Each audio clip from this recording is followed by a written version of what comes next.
स्वभाव व्युत्पत्ति अधिकार। अब बता रहे हैं कि ये जो स्वभाव एक एक बतलाए हैं ये कैसे बने हैं। तो क्रमशः एक एक स्वभाव यहाँ पे आया, अस्ति स्वभाव, नास्ति स्वभाव, नित्य स्वभाव, अनित्य स्वभाव आदि। अब इनको एक एक को डिफाइन कर रहे हैं कि ये कैसे हैं। तो सबसे पहले बताते हैं अस्ति स्वभाव क्या है।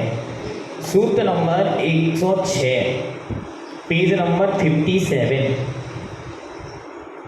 पेज नंबर 57, सूत्र नंबर 106।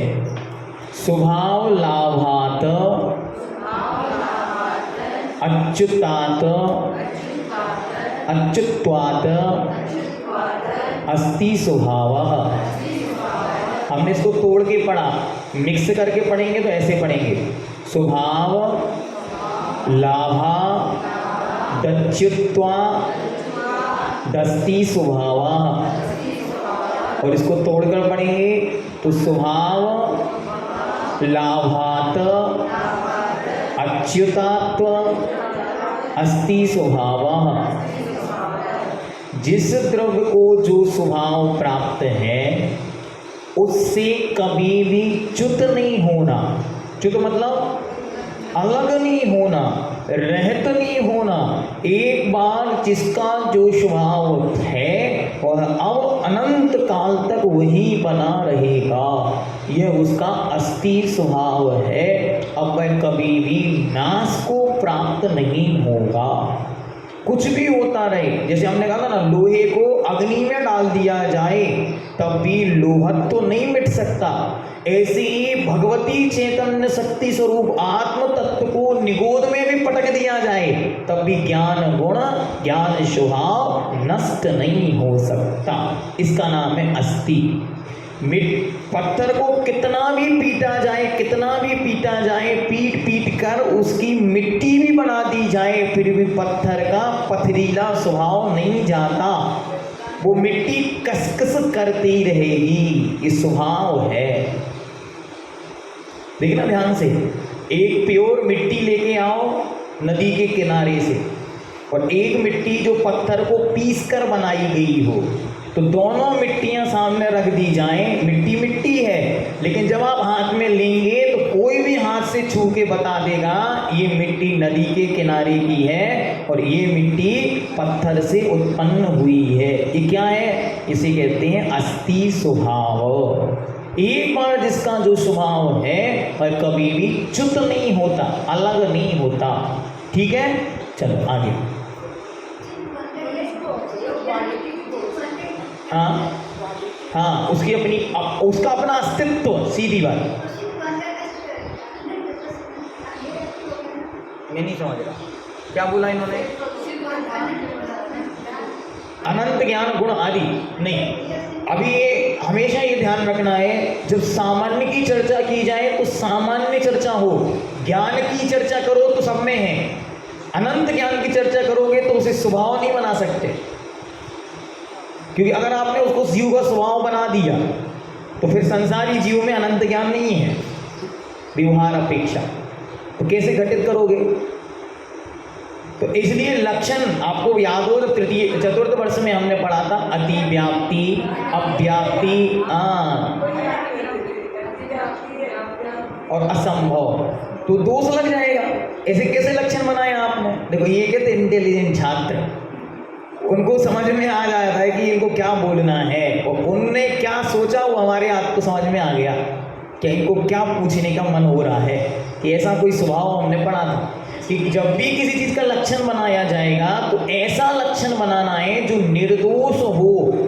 अगर आपने कह दिया अनंत ज्ञान जीव का लक्षण है तो संसारी जीवों का क्या होगा, इसलिए ऐसा लक्षण नहीं बनाना। मात्र ज्ञान जीव का लक्षण है ऐसा बनाना।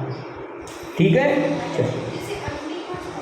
हाँ, अग्नि का स्वभाव उष्णता है, बस ये उसका अस्तिपना है, ये उसका अस्तित्व है। अग्नि कहीं भी रहेगी, जलाएगी ही जलाएगी। ऐसे हाँ, जल का शीतलत्व तो ठीक, सबका अपना अपना स्वभाव। चलो आगे। अब नास्ति कहते हैं परस्वरूपेण परस्वरूपेण अभावात् नास्ति स्वभावः।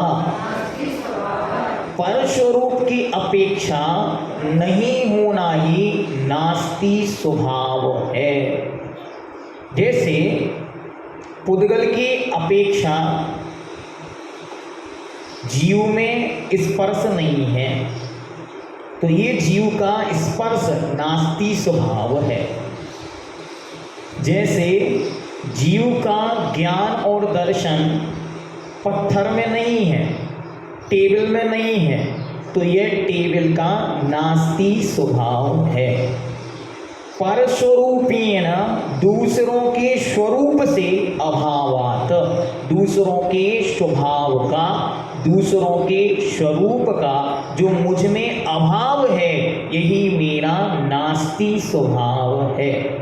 अगर मुझ में नास्ति स्वभाव नहीं होता तो स्पर्श भी मुझ में पाया जाता, लेकिन मुझ में नास्ति स्वभाव होने के कारण स्पर्श मुझ में नहीं पाया जाता। नहीं आया समझ में? कंपैरिजन सबसे अच्छा एक शब्द प्रयोग करो, कंपैरिजन। जब दो चीज़ों का कंपैरिजन किया जाएगा तो एक में जो चीज़ है वो उसका अस्ति स्वभाव है, और जो उसमें नहीं है वो नास्ति स्वभाव।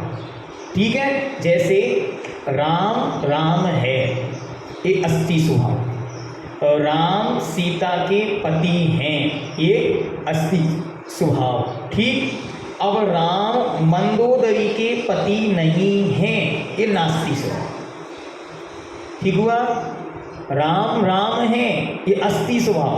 राम सीता के पति हैं, ये अस्ति स्वभाव। और राम मंदोदरी के पति नहीं हैं, तो जो मंदोदरी की अपेक्षा देखेंगे तो वे पति नहीं है, इनका जो पतिपना है वही नास्ति स्वभाव है। किसकी अपेक्षा? मंदोदरी। कंपैरिजन किया तो, और सीता की अपेक्षा देखेंगे तो पति है, अस्ति स्वभाव। ठीक हुआ? आप एक एक चीज को ऐसे कर सकते, किसी से लड़ाई करनी हो ना तो ऐसे लड़ सकते, ये इसे कहते हैं आध्यात्मिक लड़ाई। ठीक है, जिसके पास जो चीज नहीं है उसके गुणों का गान गा दो, लड़ाई हो जाएगी। आपने किसी को बोला आप बहुत सुंदर हैं, तो उसका चेहरा खिल गया। आपने उससे बोला आप सुंदर नहीं हैं, बस इतनी तो लड़ाई करानी है। तो अस्ति स्वभाव आप सुंदर हैं, नास्ति स्वभाव आप सुंदर नहीं हैं, बस इतनी सी तो लड़ाई है। दोनों बातें हो गई, कंपेरिजन तुलना हो गई, वहाँ लड़ाई हो गई। अब आगे बताए नित्य स्वभाव क्या है? निज निज नाना पर्यायेषु तदेवेदमिति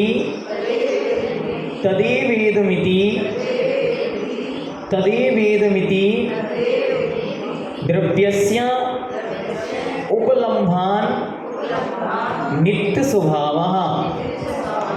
निज निज नाना पर्यायेषु तदेवेदमिति द्रव्यस्योपलम्भन नित्य स्वभावः। देखो अलग अलग करके पढ़ना भी आना चाहिए, एक साथ भी। द्रव्यस्य उपलम्भान नित्य स्वभावः। तो निज निज नाना पर्यायेषु तदेवेदमिति द्रव्यस्योपलम्भान नित्य स्वभावः। निज निज अपनी अपनी पर्यायों में यह वही है, इस प्रकार द्रव्य की प्राप्ति नित्य स्वभाव है। हर एक द्रव्य में अपनी अपनी पर्याय के अनुसार वह है, यही नित्यपना है। जैसे अभी वर्तमान में हमारे यह मनुष्य पर्याय ही हमारी नित्यता है, और यही जब छूटेगी तो यही अनित्य हो जाएगा। इसलिए एक साथ एक ही द्रव्य में नित्य और अनित्य दोनों पने घटित कर दिए जाएंगे। क्योंकि अगर हमारी मनुष्य पर्याय हमेशा बनी रहेगी तो नित्य का अर्थ हमेशा मत लगाना, इसलिए हमने कहा था कि सुबह कि सब शब्दों का प्रयोग एक सा नहीं होता। भव्य अभव्य यहाँ वो वाले नहीं चलेंगे, ऐसे नित्य और अनित्य भी यहाँ पर वो नहीं चलेंगे। नित्य का मतलब हमेशा, अगर हमेशा कर देंगे तो गड़बड़ हो जाएगी। तो क्या करना, जब जो जीव जिस पर्याय में है तो अपनी अपनी पर्यायों में यह वही है, यह वही है, इस प्रकार की द्रव्य की प्राप्ति का नाम नित्य स्वभाव है। जिस जैसे गुल्लक, कुल्लड़, सोने का, हाँ ठीक, कुंडल, कुंडल जब स्वर्ण पर्याय, स्वर्ण की कुंडल जो पर्याय है तब तक कुंडल है, तब तक कुंडल नित्य है, और जैसे कुंडल मिटा तो कुंडल अनित्य है। ठीक है, स्वर्ण स्वर्ण है। ठीक हो गया, बहुत अच्छा।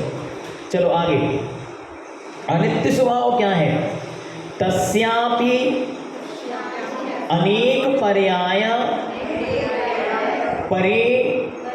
परिणामितत्वात् अनित्य स्वभाव, तस्यापि अनेक पर्याय परिणामितत्वात् अनित्य स्वभाव,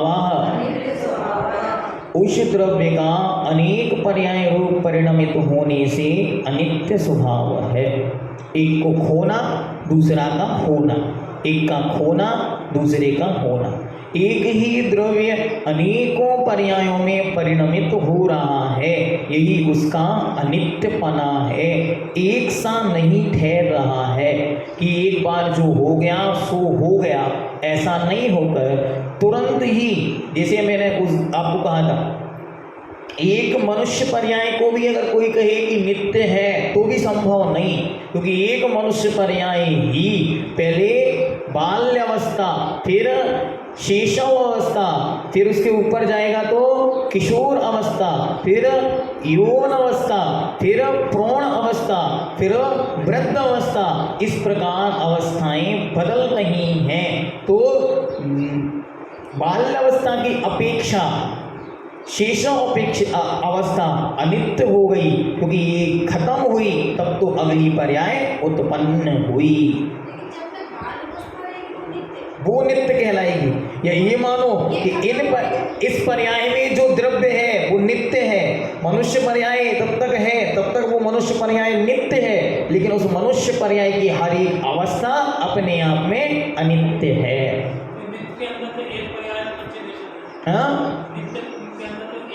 हाँ, एक ही पर्याय नित्य है, बस सीधी बात। उसकी जो वर्तमान अवस्था है वो नित्य है, उसमें जो परिणमन है वो अनित्य है। तो हर द्रव्य अपने आप में कहीं ना कहीं स्थिर है, वो स्थिरता नित्य है, और जो उसमें चेंज हो रहा है वो अनित्य है।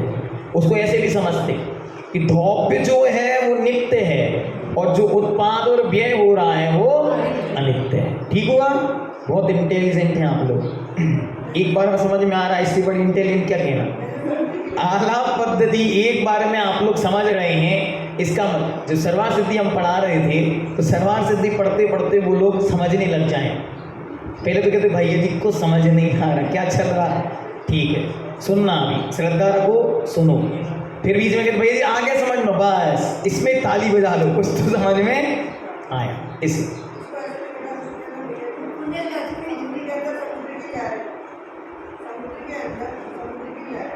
ठीक, विषम अनित्य हैं और समुद्र नित्य है। ठीक है, बहुत अच्छा। इसीलिए ना मनुष्य पर्याय नित्य है, और उसके अंदर घटने वाली अवस्थाएं एक के बाद दूसरी, एक के बाद दूसरी।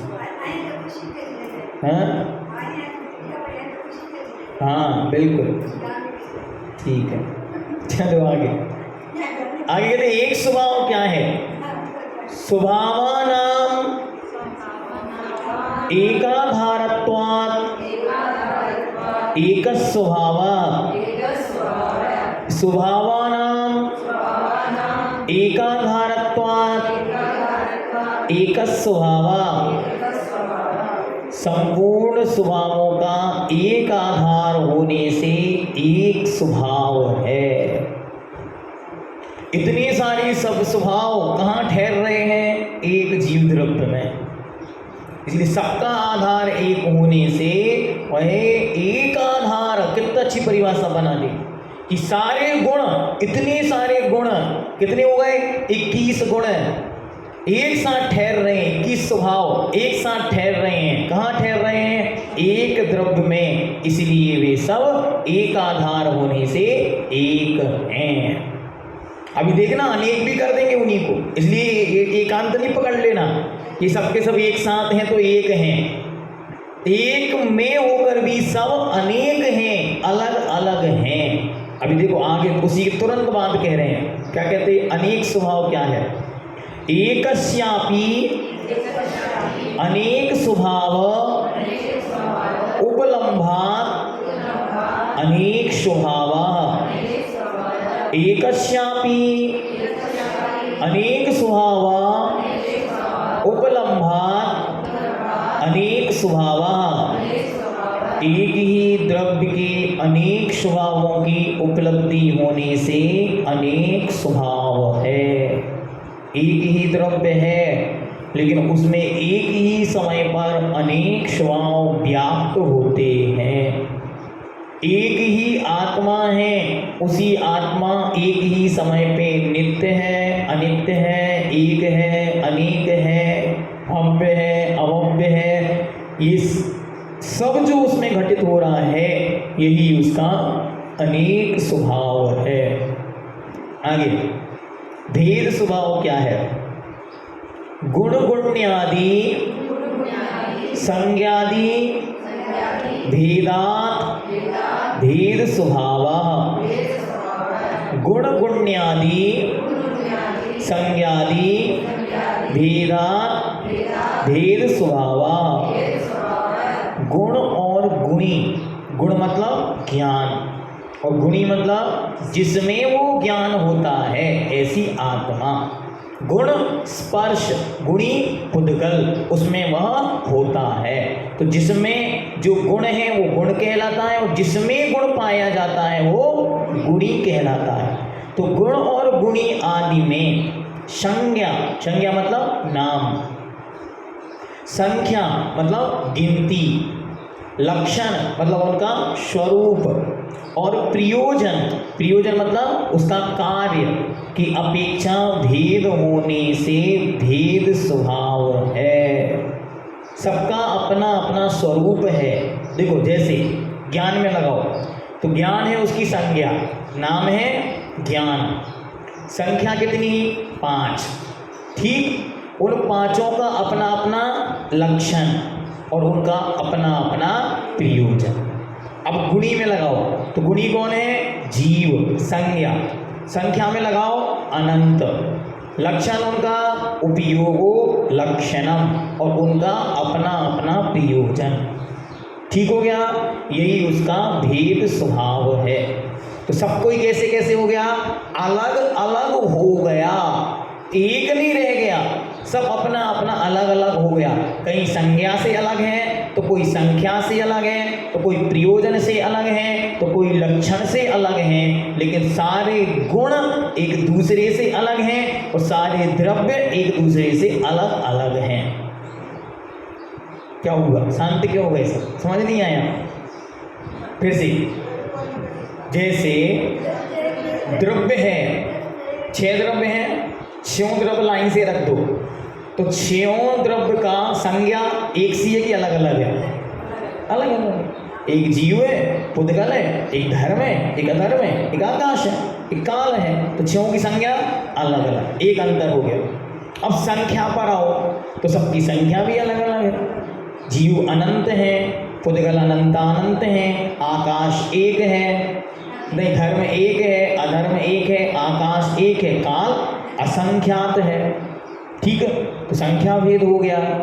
अब उसके बाद लक्षण भेद आओ तो लक्षण भी सबका अलग अलग। इसका जीव का चेतना लक्षण, पुद्गल का स्पर्श रस गंध वर्ण लक्षण, उसका गति हेतुत्व, उसका स्थिति हेतुत्व, उसका अवगाह हेतुत्व, उसका वर्तना हेतुत्व, ये लक्षण भेद हो गया।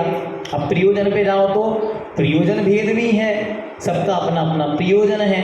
एक गति में निमित्त है, एक ठहरने में निमित्त है, एक एक स्थान देने में निमित्त है, एक वर्तना में निमित्त है, और जीव और पुद्गल में आएंगे तो दोनों के अपने अपने प्रयोजन हैं, वे दोनों भिन्न हैं, तो सब कोई भिन्न भिन्न हो गया, तो ये क्या हो गया? भेद स्वभावा, सब अलग अलग हैं। यहाँ इतनी आत्माएं बैठी हैं, आत्माएं तो हैं लेकिन सब अलग अलग हैं। जैसे मान कहते हैं ना, उंगलियां तो उंगलियां हैं पांचों, लेकिन पांचों अलग अलग, इसको बोलते हैं भेद स्वभाव। ठीक है, जैसे उंगलियां सबकी उंगलियां हैं, पांचों ही हैं, एक सी हैं, ठीक, पांचों के फिंगरप्रिंट लेके देखो, और एक के हमारा भी अंगूठा है, आपका अंगूठा भी अंगूठा है, इनका अंगूठा भी अंगूठा है, और फिर के अंगूठों के सबके प्रिंट लेके देखो, थंब प्रिंट, तो क्या होगा? सब अलग अलग। इसका नाम है भेद स्वभाव, सब अलग अलग हैं। ठीक हो गया? आगे चलते हाँ, एक अपेक्षा के कथन कर सकते हैं। मुख्य प्रयोजन एक है, संसारी प्रयोजन एक है क्या? यहाँ बैठे लोगों का प्रयोजन एक नहीं है। किसी का प्रयोजन है फर्स्ट प्राइज ले आना, इसलिए पूरा ग्रंथ पढ़ना।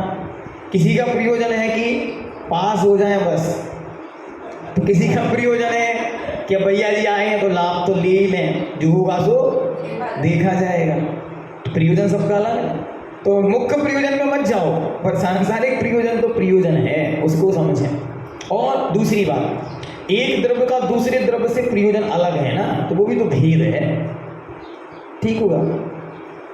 भेद बनाना है, कैसे भी बनाओ, इतने सारे भेद बना दिए। ठीक है, लक्षण भेद, संज्ञा भेद, संख्या भेद, लक्षण भेद, प्रयोजन भेद, ऐसे प्रकारों में भेद होते। भेद मतलब अंतर, डिफरेंस।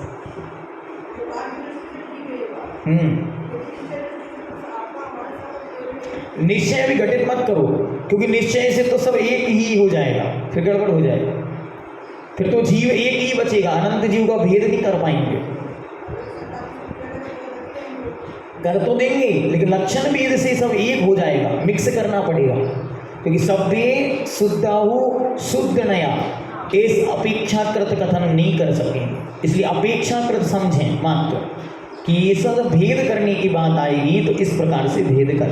जैसे कल एक प्रसंग आया था बहुत अच्छा, उन्होंने कहा जीव कैसा है, तो आचार्य ने तुरंत उत्तर दे दिया अमूर्त।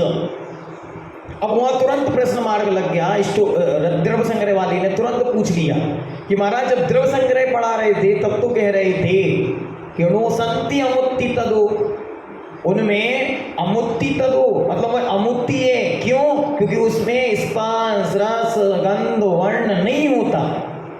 और तुरंत ही आपने कहा था व्यवहारा मुत्ति बंधा दो, और तुरंत ही व्यवहार नए से मूर्तिक है।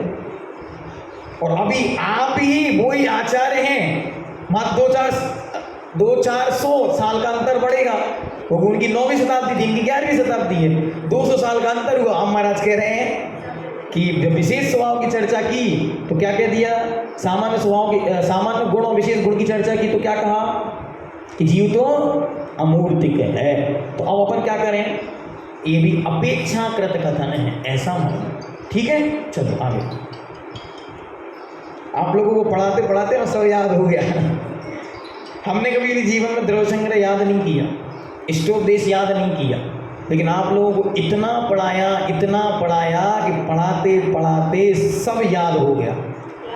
यहाँ तक कि किसी किताब का तो हमें पेज नंबर याद है कि इस पेज नंबर पे ऐसा लिखा। कोई पूछे ना कि ये वाली बात कहाँ लिखी, तो हम उसको बता देंगे कि इस वाले पेज पर लिखी, इतना तक याद करा दिया।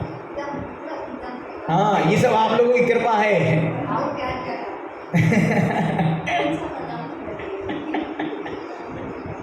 मम्मी से पूछेंगे।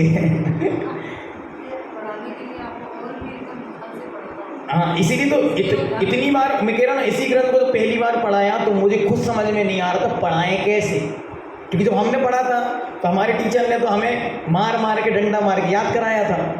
अब उन्होंने तो पढ़ा के याद करा के छोड़ दिया, हमने पेपर भी दे दिया, पास भी हो गए, लेकिन पढ़ाया कैसे जाता है ये हमको किसी ने नहीं बताया।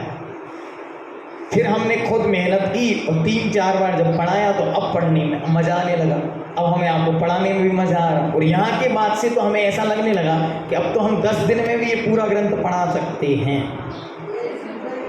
हाँ हाँ, मुझे ऐसा लग रहा है, कॉन्फिडेंट आ रहा है अंदर से कि हम 10 दिन में अब ये पूरा ग्रंथ पढ़ा सकते हैं।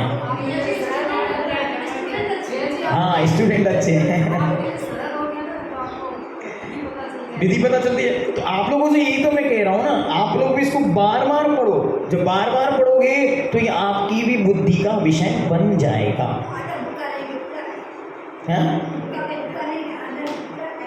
ठीक, पूरा करके ही जाएंगे, टिकट तभी कराएंगे ना पूरा हो जाएगा। ठीक है, बस बस बस दादी से टिकट का पैसा दादी देंगी, लास्ट दिन ही कराएंगे तो पूरा हो जाएगा। ठीक है, चलो कन्फर्म। चलो आगे। अब कहते हैं अभेद स्वभाव क्या है? तो गुण गुण्यादि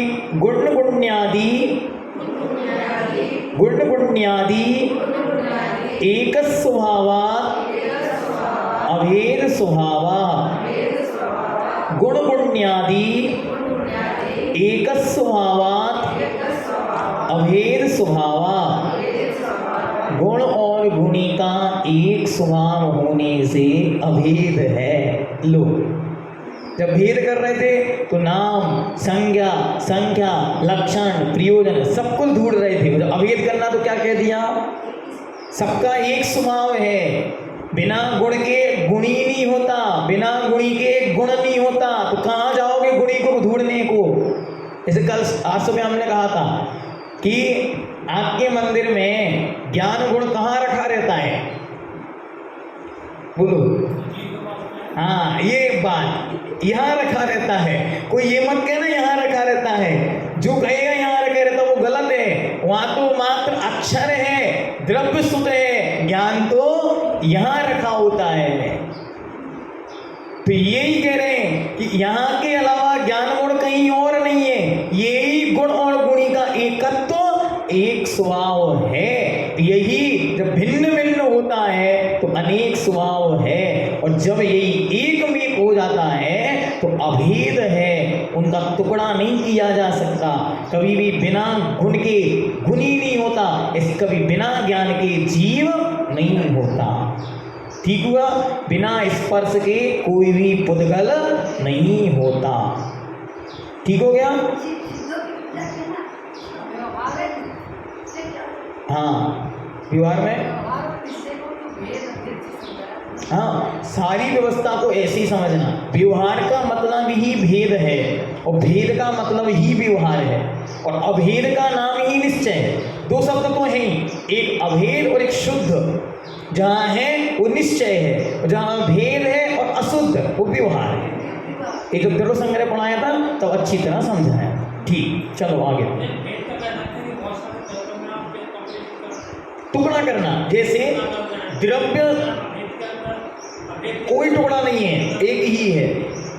द्रव्य है, इसका नाम अभेद है, और द्रव्य 6 है, इसका नाम भेद है।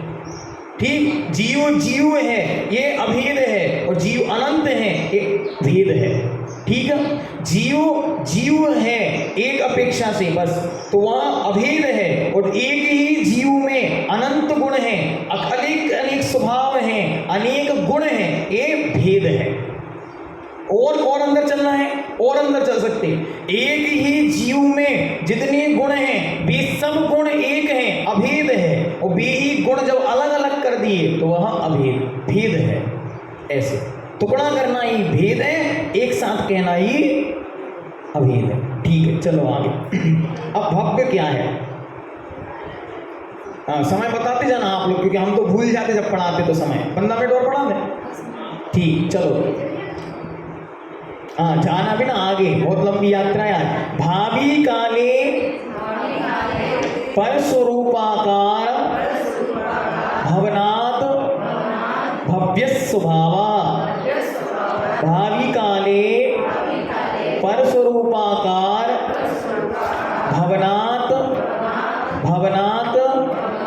भवनात् भव्य स्वभावा।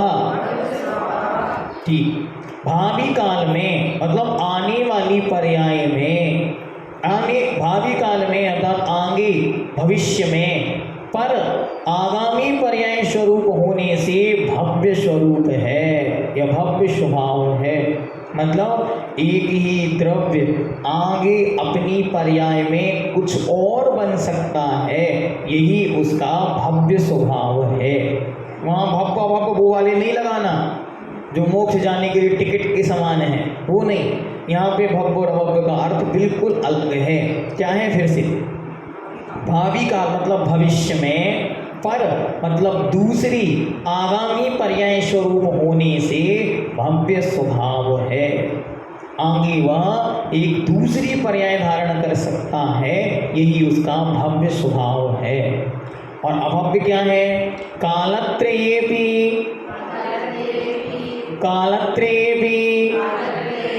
परस्वरूपाकारा परस्वरूपकार परस्वरूपाकार आभवनात् अभव्य स्वभाव कालत्रयेपि मतलब तीनों कालों में परस्वरूपाकार दूसरे के स्वरूप के आकार नहीं होगा, यही उसका अभव्य स्वभाव है। एक द्रव्य कभी भी दूसरा द्रव्य नहीं होगा। अंकल जी को हंसी आ गई कि महाराज तो गेम खेल रहे हैं कुछ बोलते हैं और फिर कुछ का कुछ बोलते हैं। हाँ तीनों का पहले वाले में पर्याय से कल्पना कर दी और इसमें द्रव्य की द्रव्य से तुलना कर दी, बस इतना अंतर। भव्य में कह रहे हैं पर्याय की अपेक्षा, भविष्य में दूसरी पर्याय रूप हो सकता है। और अभव्य की चर्चा की तो क्या कह दिया? कभी भी किसी भी रूप नहीं हो सकता। जीव कभी पुद्गल नहीं होगा, पुद्गल कभी जीव नहीं होगा। जैसे हमने कहा था ना, तो आपको कितना आनंद आया था। जैसे सुधा जी, जैसे दुग्ध है सामने रखा हुआ है, तो दूध सामने देखकर आपको क्या अनुभूति आ रही है? क्या कितने द्रव्य दिख रहे हैं? दूध सामने रखा हुआ है, उसको देखकर आपको क्या दिख रहा है? नहीं, अभी मीठा है ही नहीं, अभी तो मात्र आया है सामान। क्या दिख रहा है? दूध दिख रहा है। बहुत अच्छे। आशा जी आपको क्या दिख रहा है? दूध और पानी दिख रहा है। देखो बुद्धि देखो कहाँ अंधे जाती, इसलिए कहते हैं आशा जी की बुद्धि विकसित हो रही है, बादाम काम कर रही है। दूध दूध है, ये आंखें देख रही हैं। भेद विज्ञान तो दूध और पानी दोनों देख रहा है। ऐसे ही हर द्रव्य में कुछ ना कुछ मिश्रित है, पर देखने की आवश्यकता है। ठीक है, तो एक द्रव्य दूसरे द्रव्य रूप कभी नहीं हुआ। ये समझाने के लिए हम समझा रहे थे कि दूध कभी भी पानी नहीं हुआ, पानी कभी भी दूध नहीं हुआ। ये नियम है। आप कहोगे नहीं नहीं, ये तो एक मेघ हो गए हैं, एक मेघ हो गए हैं, एक नहीं हुए हैं। क्या? एक मेघ हो गए हैं, एक नहीं हुए हैं। अंतर चाहिए तो एक बूंद नींबू की डाल दो। क्या करो? 5 लीटर दूध खरीदना अभी शाम को, और उसमें एक बूंद नींबू की डाल देना। ठीक है, तो क्या होगा? दूध दूध हो जाएगा, पानी पानी हो जाएगा। इसी का नाम है अभव्य स्वभाव। कौन सा स्वभाव है? अभव्य स्वभाव। एक द्रव्य कभी भी दूसरे द्रव्य रूप नहीं होता।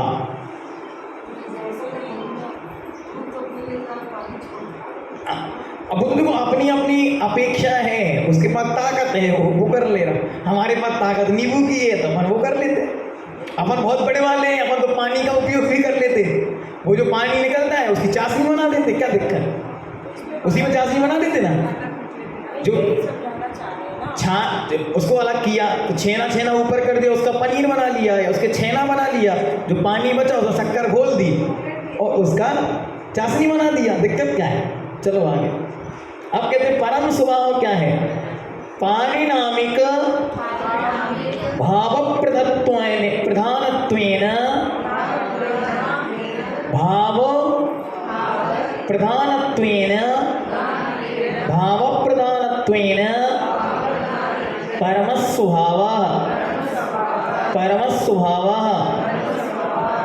पारिणामिक भाव की प्रधानता से परम स्वभाव है। हर द्रव्य का अपना एक पारिणामिक भाव है जो किसी भी कर्म से कोई सापेक्षता नहीं रखता। ना उसमें कर्म का उदय है, न कर्म का उपशम है, न कर्म का क्षयोपशम है, न कर्म का संयोग है, न कर्म की जरूरत है। वो तो है सो है, किसी की जरूरत नहीं है उसे। इतना अपने आप में कुछ है कि वह उसे किसी और की आवश्यकता नहीं है। जैसे हमें लग रहा है कि हम मनुष्य हैं, हमें लग रहा है हम स्त्री हैं, पुरुष हैं, आदि आदि में हैं। क्यों? क्योंकि हमें कर्म सापेक्षता दिख रही है। एक क्षण के लिए कर्म को बाहर निकाल के रखेंगे, हमें समझ में आएगा हम जीवत तो हैं। बस यही हमारा पारिणामिक भाव है। तो हम जीव हैं, हम आत्मा हैं, इसका बोध व्यक्ति को निरंतर होना चाहिए। जैसे ही आंख खुले, जैसे ही आंख बंद हो, हमेशा ये भाव अपने अंतरंग में विकसित करके रखना है, मैं आत्मा हूं, बाकी जो बाहर है मुझसे भिन्न कुछ और है। इसको समझने के लिए एक बहुत अच्छी व्यवस्था हमने बनाई है। क्या बनाई? देखो, आप सब लोग दिन में एक बार आईना देखते ठीक। अब आज से क्या करना है, आईना जब देखो तो देखते समय आईना में देखते हुए कहना, पहले 2-3 मिनट तक देखना, ठीक है? समय निकालना अलग से, इट्स फॉर योर सेल्फ, दुनिया के लिए नहीं, सजने के लिए नहीं, बाहर वालों को दिखाने के लिए नहीं, इट्स फॉर योर सेल्फ। शांति से खड़े होके और मात्र आईने में देखना, और देखकर आईने से कहना, क्या कहना? जो दिख रहा है वो मैं नहीं, और जो देख रहा है, बस आज से करके शुरू करना है। पहले भी हम बता के गए थे पर आप लोग ने किया नहीं, और रोज करना है। क्या करना है? 1 मिनट का समय रोज निकालना, किसके लिए? स्वयं के लिए। आपको जाके आईने के सामने खड़े होके क्या कहना है? जो दिख रहा है वो मैं जो हूं वह दिख नहीं रहा है, मैं तो मात्र देख रहा हूं। तो जो दिख रहा है वो मैं नहीं हूं, जो देख रहा है वो मैं हूं। मैं आत्मा हूं, मैं जीव हूं, मैं चैतन्य स्वरूपी हूं, मैं ज्ञानानंद स्वरूपी हूं, मैं दर्शनानंद स्वरूपी हूं। जो ऐसी व्याख्या और विस्तार होगा, इसी का नाम तो सामायिक है। दर्पण देखते देखते सामायिक हो जाती है। क्या? बाहर नहीं देखना, अंतरंग में नहीं देखना है, बाहर में देखते देखते सामायिक कर सकते हो। कैसे होती है? ऐसे होती। जैसे आचार्य का उदाहरण सुना के पूरा कर देते, क्योंकि आज आचार्य का दीक्षा दिवस भी है। इति सामान्य स्वभाव, इस प्रकार ये सामान्य स्वभाव हुआ। कुछ नहीं बोलना है, अभी प्रैक्टिकल में मात्र एक चीज सीखनी है। क्या? जो दिख रहा है वो मैं नहीं, जो देख रहा है वो मैं हूँ। फिर जब धीरे धीरे आपको लगने लगेगा तो देख रहा है वो मैं हूँ कैसा? तो फिर मैं ज्ञानानंदी हूँ, मैं दर्शनानंदी हूँ, मैं शुद्ध हूँ, मैं बुद्ध हूँ, आदि आदि चर्चा होगी। चलिए आज के लिए इतना ही। जिनवाणी के ज्ञान ते सूझे लोकालो, सोवाणी मस्तक नमो सदा देत हूँ भोग। सभी 9 वर्ण मोकार मंत्र पढ़ेंगे।